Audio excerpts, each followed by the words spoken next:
Assalamualaikum warahmatullahi wabarakatuh. Perkenalkan, nama saya Nabila Virus Fadilah dengan NIM 19042075. Pada kesempatan kali ini saya akan mempresentasikan materi mengenai konflik dalam pengembangan organisasi. Konflik sendiri merupakan suatu persaingan persaingan yang kurang sehat berdasarkan pada ambisi dan sikap emosional untuk memperoleh kemenangan. Timbulnya konflik ada empat. Yang pertama, perbedaan pendapat, di mana masing-masing pihak merasa hanya dirinya lah yang paling besar. Yang kedua, salah paham, di mana tindakan seseorang mungkin tujuannya baik, tetapi oleh pihak lain tindakan tersebut dianggap merugikan. Yang ketiga, satu atau dua pihak merasa dirugikan, di mana masing-masing merasa dirugikan oleh pihak lain. Kemudian yang keempat, perasaan yang terlalu sensitif, di mana perasaan ini dianggap wajar tetapi oleh pihak lain hal ini dianggap merugikan. Kemudian bentuk-bentuk konflik. Bentuk-bentuk konflik yang pertama konflik fungsional.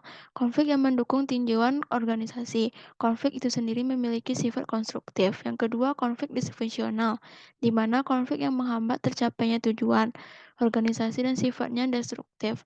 Kemudian konflik dan kinerja perusahaan, di mana konflik dapat terdampak positif dan negatif terhadap kinerja perusahaan, tergantung sifat konflik dan bagaimana konflik itu dikelola. Kemudian jenis-jenis konflik. Konflik dalam diri individu, yang mana terjadi apabila seorang individu menghadapi ketidakpastian tentang pekerjaan yang dia harapkan untuk melaksanakannya.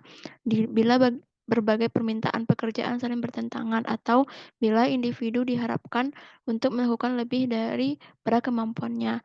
Kemudian konflik antar individu dalam lingkup organisasi yang sama, di mana hal ini sering diakibatkan oleh perbedaan kepribadian.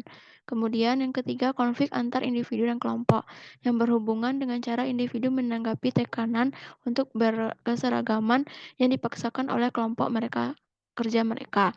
Sebagai contoh, seorang individu mungkin dihukum atau diasingkan oleh kelompok kerjanya karena melanggar norma kelompok. Yang keempat, konflik antar kelompok dalam organisasi yang sama. Konflik terjadi karena pertentangan kepentingan antar kelompok. Yang kelima, konflik antar organisasi yang timbul sebagai akibat bentuk persaingan ekonomi dalam sistem perekonomian suatu kelompok. Konflik ini telah mengarahkan timbulnya pengembangan produk baru, teknologi dan jasa, harga lebih rendah dan penggunaan sumber daya lebih efisien. Proses terjadinya konflik menurut Smith. Yang pertama, tahap antisipasi. Tahap ini di mana merasakan munculnya gejala perubahan yang mencurigakan. Kemudian tahap menyadari, di mana perbedaan mulai diekspresikan dalam bentuk suasana yang tidak mengenakan.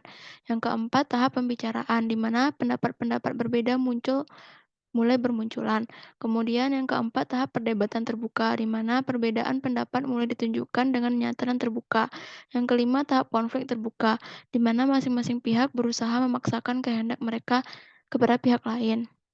Kemudian dampak positif konflik dalam organisasi. Yang pertama, tingkat energi kelompok atau individu akan meningkat. Yang kedua, meningkatkan efektivitas organisasi. Yang ketiga, memberikan motivasi. Yang keempat, merangsang kelompok mempertahankan nilai. Strategi penyelesaian konflik.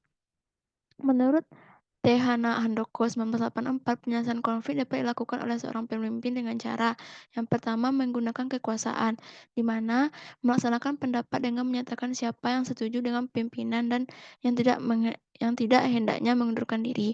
Kemudian konfrontasi, di mana penyelesaian melalui persetujuan semua pihak tidak dapat dicapai. Dan hal ini dibiarkan demikian agar pihak memikirkan dan merenungkan kembali pendapat masing-masing. Kemudian kompromi, di mana pihak yang satu mengorbankan sesuatu agar memuaskan pihak yang lainnya. Tentu saja pihak-pihak tidak ada yang senang akan hal ini, tetapi apa boleh buat karena keadaan berlarut dalam organisasi menjadi mati.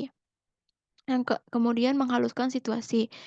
Ini meneruskan usaha mempertahankan status quo, akan tetapi pimpinan secara informal berusaha untuk menyelesaikan persoalan terhadap isu yang sifatnya sepele. Kemudian pengunduran diri.